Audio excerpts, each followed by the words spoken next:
Jika hasil bumi datang dari Pantai Timur, mengapa pembangunan terus berpaling arah? LRT Pulau Pinang dan LPT3 Pantai Timur. Siapa sebenarnya lebih layak didahulukan? Dua projek mega sedang menunggu giliran. Satu di utara, moden, mewah dan serba lengkap. Satu lagi di timur, sudah lama dinantikan oleh rakyat Marheng. Projek LRT Pulau Pinang dianggarkan menelan kos sebanyak 10.5 bilion bagi laluan sepanjang hanya 29 km. Ini bermakna kos pembinaan untuk setiap kilometer adalah sekitar 362 juta. Satu angka yang sangat tinggi. Khususnya untuk sebuah negeri yang sudah pun lengkap dengan pelbagai infrastruktur moden seperti jabatan, pelabuhan dan lapangan terbang antarabangsa. Sudah pasti yang paling menerima manfaat daripada projek ini ialah penduduk bandar, kawasan elit dan komuniti yang sudah sedia selesa. Sebaliknya, projek LPT3 Pantai Timur yang dicadangkan menghubungkan Terengganu ke Kelantan pula hanya menelan kos 9.8 bilion tetapi memberikan laluan jauh lebih panjang iaitu 122 sehingga 151 km.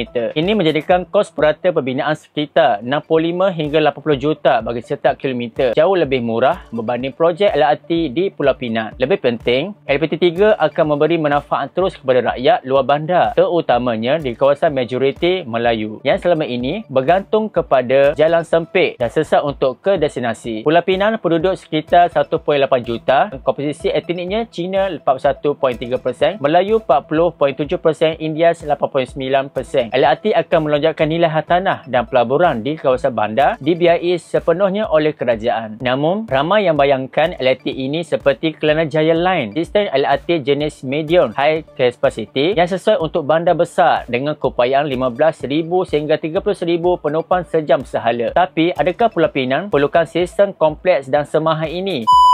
Pantai Timur, Kelantan, Terengganu, penduduk sekitar di Kelantan lah 1.89 juta, komposisi Melayu, etnik Melayu 95.5%, masih bergantung kepada jalan persatuan yang sempit dan sesat. Setiap kali musim perayaan, kesesakan luar biasa dari Gua Musang ke Kota Baru dan Kuala Terengganu. LPT3 dicadangkan dibina secara betul sepenuhnya meskipun kosnya jauh lebih rendah dan manfaatnya menurut Lebuhraya Malaysia LLM menjagakan jumlah trafik akan meningkat kepada 2.77 juta kenderaan sehari semasa musim perayaan Aidilfitri. Dianggarkan 196,000 kenderaan di LPT1 dan 70,000 di LPT2 semasa hari puncak. Ini bukti yang nyata keperluan lebuhraya baharu seperti LPT3 bagi menampung aliran trafik luar biasa ini. Pembangunan yang tidak seimbang, ironinya Pantai Timur penyumbang utama minyak dan gas negara terus dikesampingkan dalam hal pembangunan asas seperti LPT1 dan LPT2 dibina dengan dana kerajaan sepenuhnya. Tapi LPT3 rakyat pula diminta bayaran tol 60 sen setiap kilometer. Sementara itu, negeri yang tidak menyumbang petroleum seperti Pulau Pinang mendapat projek LRT bernilai lebih 10 bilion dibiayai penuh oleh kerajaan. Siapa sebenarnya diutamakan? LRT Pulau Pinang untuk golongan bandar yang sudah selesa, hidup dengan kemudahan moden. Manakala LPT3 Pantai Timur untuk rakyat luar bandar yang selama ini, rakyat kampung pun perlu rendah kesesatan, risiko kemalangan dan kepenatan. Kesimpulan antara LRT Pulau Pinang dan LPT3, 10.5 bilion untuk 29 km,